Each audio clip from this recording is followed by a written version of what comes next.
Caddy Corner, episode 61. I'm Austin. And I'm Caleb. And today we are back yet again. I think this is the first episode where we're both officially out of school. This is true. So shout out to everybody that's done with school.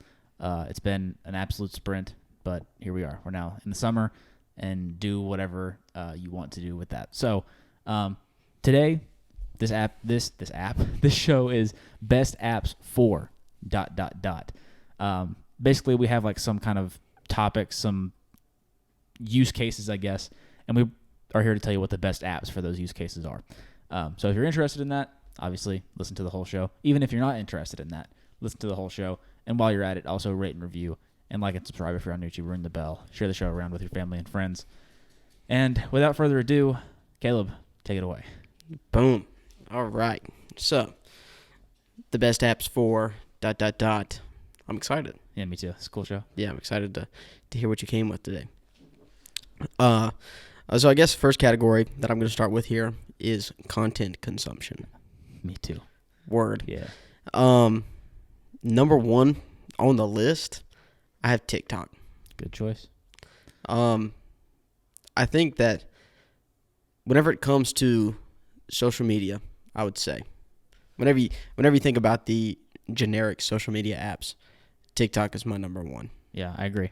I think that it's the easiest to use and the most entertaining one because you just have so much information coming at you. Every time you scroll down, you never know what you're gonna see next. So you just keep scrolling, and whenever it comes to that, I think they kill it. They are the best ever to do it. Yeah. So TikTok, number one, content consumption. Yeah, TikTok's on mine too. Mine are kind of in no particular order, but my apps for content consumption are YouTube, Apple Podcasts, TikTok.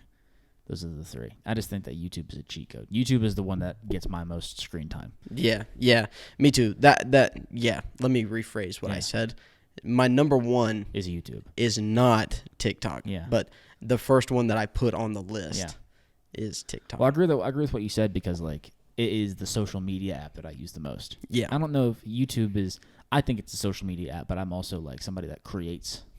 So right. I think of it as a social media app. But for a lot of people, it's just where they watch videos, But yeah, I've always something that I would love so much is I want to know like my lifetime screen time on YouTube. Like I wish that it kept track of because like whenever you played Call of Duty in the back, like whenever you were a kid, you could like at the end whenever the next one was coming out, you'd go and look and you could see your playtime. So it would be like 5 days, so however many hours that is. Like I want YouTube to do that. Yeah. I want to know my Gmail account's career watch time. That's what I want to know so bad. Yeah, so I guess I'll go through my other two real fast. Netflix is on there right now. I've been using a lot of Netflix. Mm-hmm. I've been watching a lot of documentaries on Netflix lately. They have some good ones. So good. Yeah. Yeah, Netflix documentary team is killing the game. And then after that, YouTube, it's incredible. Yeah. Anything that you ever want or need is there. So all you have to do is find it and watch it and learn it and do it. Yeah, true. Boom. That's how I feel about Apple Pods too. I've never used another podcasting app really. I do use Spotify for Joe Rogan. Yeah. A little bit, but I don't use it really for anything else. Anything that I can listen to on Apple, I listen to it on Apple. I don't really know why, to be honest. I think I just like it better. I think it looks better. Yeah. I like how it's separate from the music. Mm-hmm. I don't want to. I understand the convenience of it, but I also am not the biggest fan. I kind of want them separate, So I agree with you.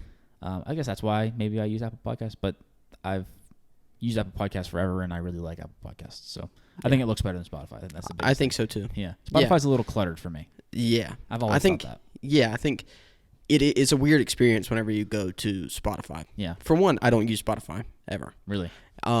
Well, except for Joe Rogan. Yeah, of course. That's the only thing that I use it for. Anything exclusives. And so anytime I go there, it's weird. It's just the vibes are a little weird, real green, real green. And I just feel like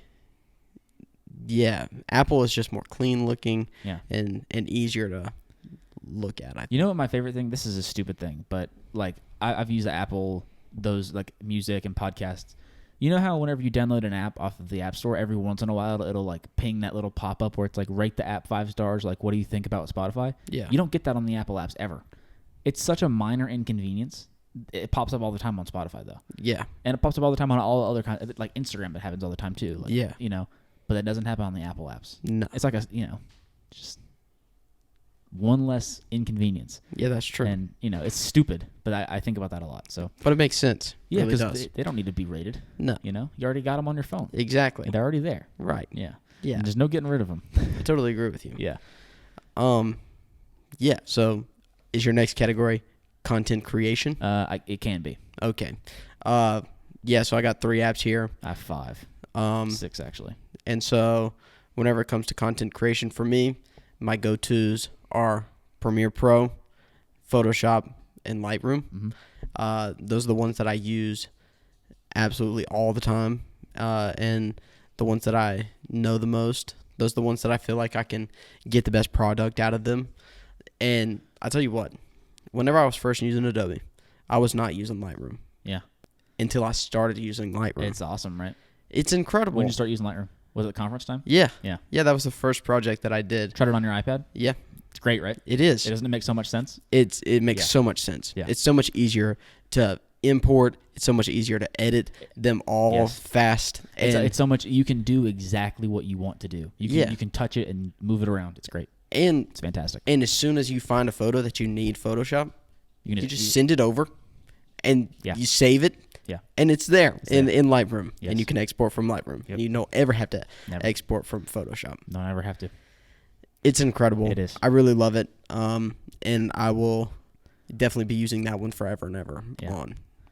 It's so good. It's so and good. I love how you can make your own like filter, I guess you can say, your own color corrections. Yeah, and your then presets. Yeah, and then save the preset. So if you want a whole series of images to be edited the same, make a save 'em. preset. Yeah. And then in 2 clicks, the next picture looks just like the first one. Mm-hmm. Incredible. Yeah. Apply. That's it. Incredible. Incredible. Yeah, it's great. Adobe truly is. I used Adobe for like a year and a half. And Yeah. there truly are so many great things about that world. You know what I mean? Yeah, there really are. Being in any ecosystem, it's that way. You know what I mean? Like, we're Apple guys. The fact that I could put my AirPods in and be looking at my Mac, and then if I decide I want to watch a video on my iPad, all I have to do is do like this, and then it follows me to here, and it knows that I want to watch a video here. The fact that that's a thing is crazy. That is crazy. Yeah, but like the same thing like you just said with Lightroom and Photoshop is the same way. But I use Final Cut as my daily driver every day. I spend more time than I probably can comprehend in Final Cut all the time. I'm always there. And like you said with the presets for color adjustment and stuff like that, I have mine in Final Cut that I just click and apply and put them on the adjustment layer, and that's it. I also have like a bunch of plugins that I use for Final Cut, but we don't have that much time on this podcast, and I didn't write them down. And there's some of them that I just use and I don't even think about it. But when I stopped using Adobe, I would say for like 6.5 months for real. Really, like the goal was to figure out alternatives for what I was like losing. Lightroom was a tough one, but there's an app that is iPad exclusive. It's also like on Mac, but it's kind of different. On Mac, it's more Photoshop-y. On iPad, it's more Lightroom, and it's called Photo Maker, and it's really good. I really like the color correction in that actually better than Lightroom's. I think it has more adjustability on the iPad version, because the iPad version of Lightroom, whenever I was using that, was a little bit more limited compared to the desktop version, whereas like Photo Maker is just like what you would expect on like a photo editing experience. I also don't take a ton of photos, so that kind of is what it is. But that's what I use for that, and then I use Canva for design. That's what all of like the YouTube thumbnails that I've ever made have been made in. And Canva is awesome because design is not something that I understand very well, and Canva makes it very easy. They have all kinds of like presets. They have all kinds of shapes that I can just use, and I can move them around and play with them. They have a lot of cool fonts that I like that are also in Final Cut, so I can keep the same fonts across the board. I really like Canva, and whatever. Canva's not bad.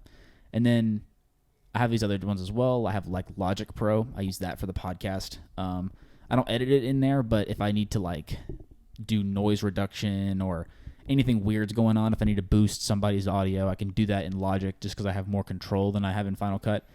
And then I use Anchor for the podcast. It's not called that anymore. It's called Spotify for Podcasters, but that name sucks compared to Anchor. So Anchor it is. That's what uploads the podcast. And then I have this other video editing app called CapCut. It is a mobile video editing app, so it's on iPad and like your phone, and I use that for subtitles. So it auto subtitles, and you can kind of do more like animations with it where it's like word by word or sentences or whatever, and it's easy and it's much faster than manually doing subtitles. And I really like subtitles even in like YouTube videos, so I use CapCut for that.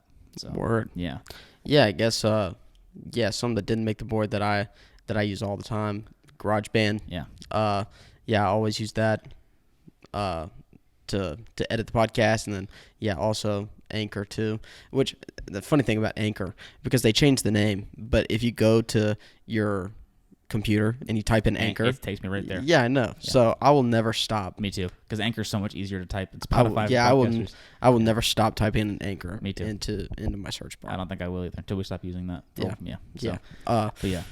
Yeah. So next section here is students. So I have like a couple sections here. My first is note taking. Okay. I use notes for that. Apple Notes. Yeah. I'm a simple man, you know? Yeah. I don't need much. I don't need anything fancy whenever it comes to notes. If I want to use notes on my computer, then I'll use the keyboard. Mm-hmm. If I want to use notes on my phone, type them in there. Yep. And then if I want to use notes on my iPad, I'm always on my pencil. Yep. But what I love about notes is that they transfer. Yeah. So my notes that I took on my iPad are on my laptop whenever I need them, or on my phone whenever I need them. And that's what does it for me. Yeah. That's synchronous.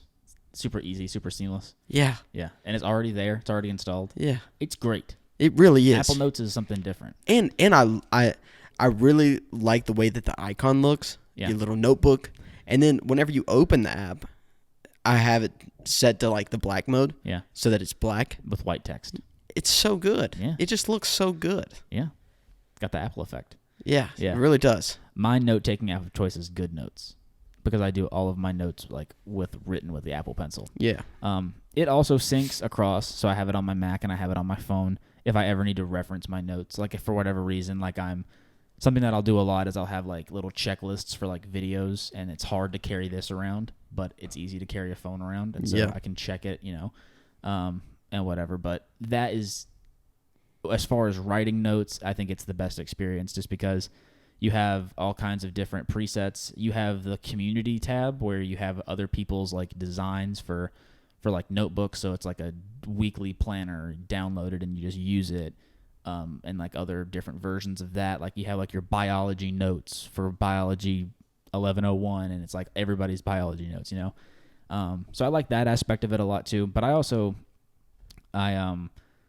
like the fact that I can like import into there and create like my own kind of vibes, and I've always used it for the podcast, and I just really like that experience a lot. And taking notes was something that I didn't have a lot of fun with, but then when I started using this app, it was like fun, and I was like, okay, and then now I like to take notes. So GoodNotes it's always been, since I got my iPad, it was like the first app. It's like $10, which is kind of stupid, like thinking about that, but then it's like you use it every day. You literally use it every day, because I take notes every day. Yeah, me too.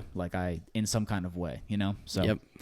GoodNotes has always been my app. I really can't explain why it's so awesome. My favorite feature, though, is the little lasso, so I can circle. Because I'm super prone to put absolutely no spaces between my words, but then I can go back in after and move them around. And yeah, I don't know if you can do that in the Apple Notes or not. I only use Apple Notes you can if you're on an iPad. I only use Apple Notes for the to-do list thing, so you can do whatever, the checks. Yeah, I like that. Yeah, that's it's good for a grocery list, or it's good for a shot list. But yeah, I do use Apple Notes sometimes. I use Apple Notes for only typed stuff though. Word. Yeah, only type stuff. Yeah, stuff that I need access to. I have the description template for the podcast. That's in Apple Notes, because I just go there, copy and paste it. It's on everything, so if I have to adjust the podcast from a boat, I can do it without having to sit at my desk and stuff like that, or even having to pull this out. So yeah.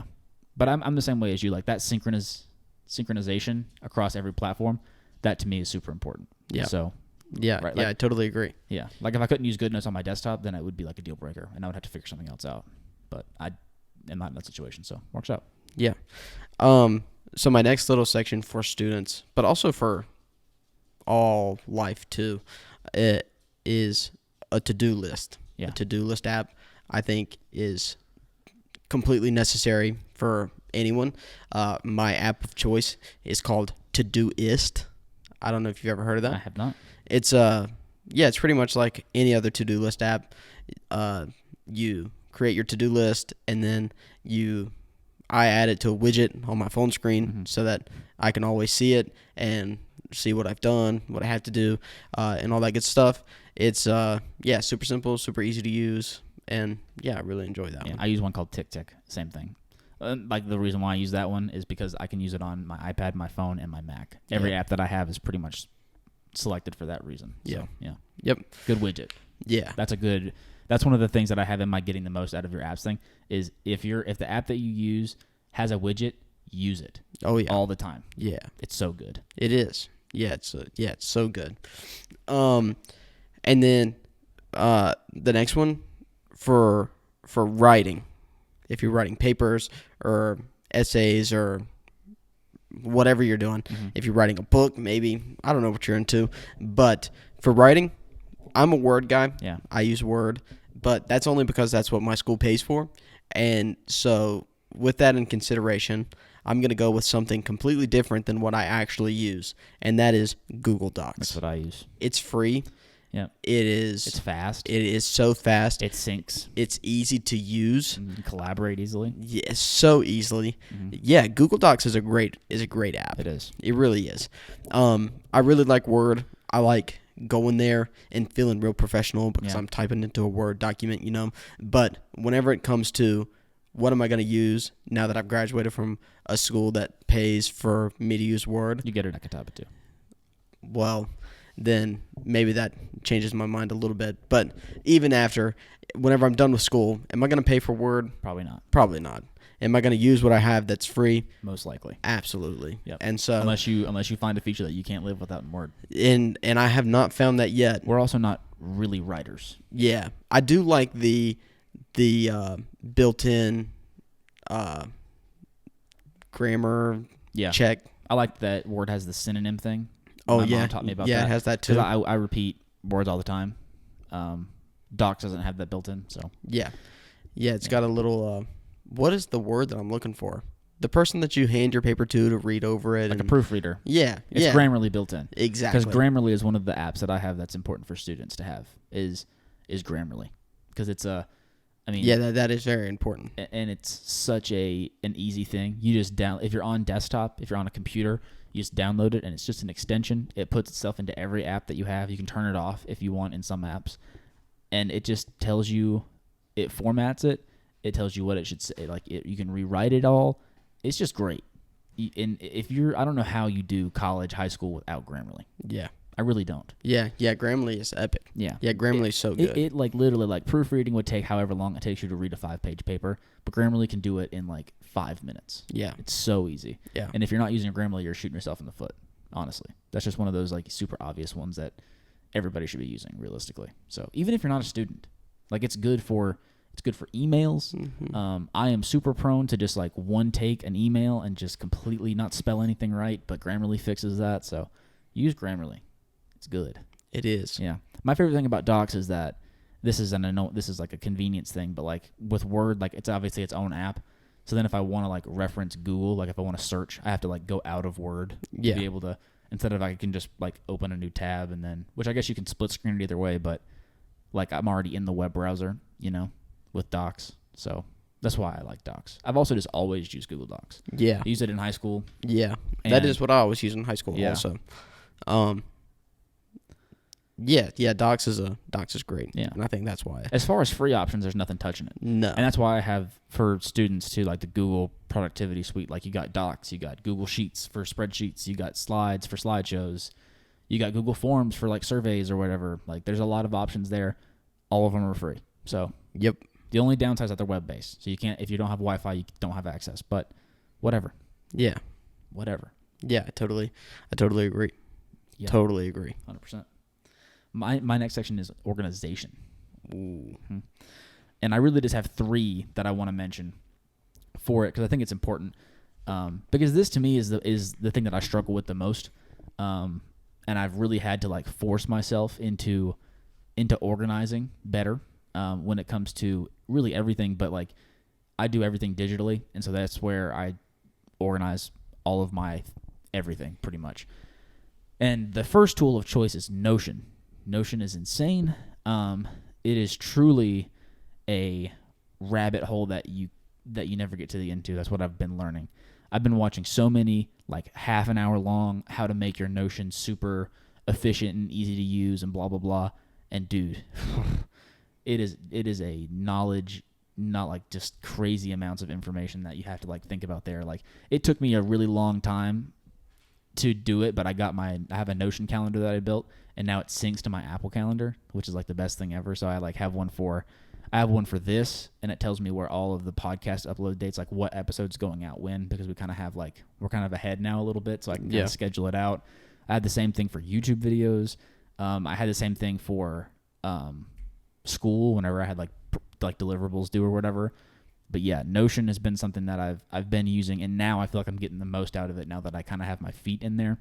And then I already just kind of mentioned it, but like use your calendar on your phone if you want to be organized. That's the first step. First of all, if you don't feel like you're organized and you're not using a calendar, you're right, because there's just no way you can remember everything that you have to do.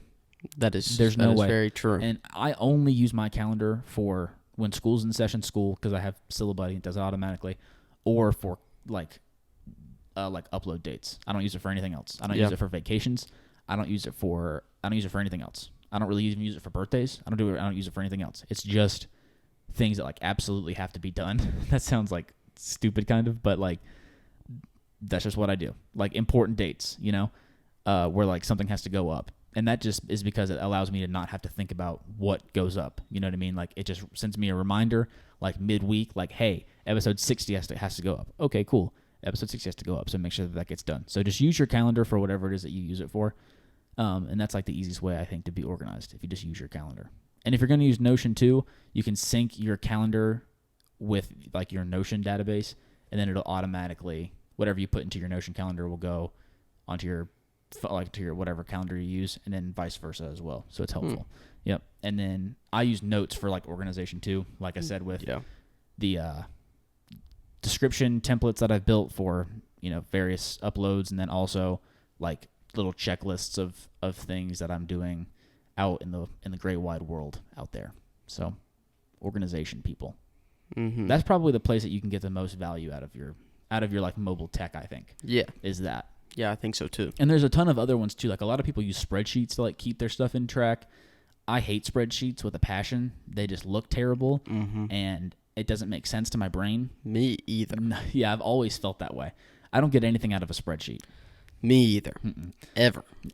And so, but I do get a lot out of like just like notes on a page is good for me, but spreadsheets not for me. I can't do it. Yeah, I know. And yeah, I was just talking to somebody, and they're a little bit older than we are, and like we were talking about Excel. Yeah. And he was like, "Do you understand Excel?" And I was like, "No." Yeah. And he was like, "That's crazy, because whenever I was in school, that's like all we learned how to use." Yeah. And I was just thinking that it's crazy. Yeah. Because we didn't touch it. I mean, I touched it in middle school a little bit. We didn't. But after that, I have not touched Excel. We had to do lab data in an Excel spreadsheet, and that was freshman year of college. And since then, that was like such a horrible experience for me. I've just haven't looked at a spreadsheet since, and I really hope I never have to again. Yeah, they're really not fun. Not for me. There's people out there that love it, obviously. Yeah, there are. I'm not one of them. I'm not one of them at all. Mm-hmm. So, but yeah, just figure out whatever that kind of like organization strategy is for you, and then just like work with it. You know what I mean? If you're somebody that likes spreadsheets, a lot of people have like really cool like block schedule looking Excel spreadsheets or Google Sheets or whatever. If that's what works for you, then do it. But like I said, organization was hard for me. It's not something I like naturally do very well. But through getting, apps and aspects of another thing too is like widgets. Like the fact, like a to-do list app doesn't work for me unless I can see the widget. I'm never thinking about it. You know what I mean? But if it's up there in the little smart stack and it looks at me every once in a while and it's like, hey, you have to go and do whatever, then I'm like, you're right. I do have to go and do whatever, you know? So just make it easy for you and use stuff that you actually like. Like if you try Notion for like 2 weeks and you think that you hate it, you probably do, and you need to find something else because you're just wasting your time, you know? We've talked about that a lot on the show, so we don't have to go too far down that rabbit hole. But yeah, I mean, organization. Yeah. Best apps for. Best apps for. ... Fun show. That's all you have, yeah? Yep. Sweet. All right. Well, thank you guys so much for listening to Caddy Corner episode 61. Upload number 102. How crazy is that? It's pretty crazy. It is pretty crazy. Thank you guys for listening. It means a lot to us. Make sure to rate and review the show and share it around with your family and friends. And if you're on YouTube, make sure to like and comment and subscribe. We just hit like our first ever 5K reel. I think it's our first reel ever over like 2,000 views, which is pretty crazy. Yeah. Super or short, I mean, not real. Whatever, same thing. Looks the same. Interact with it the same. So if you're new because of that short, welcome, and stick around because we do shows like this every single Friday, audio and video. We also have Caddy Corner After Hours every Wednesday where we talk about whatever we want to talk about for as long as we want to talk about it. And who knows what we're going to talk about. We're about to do it right now after we press stop recording. So I'm Austin. He's Caleb. We'll see you all next week. Peace.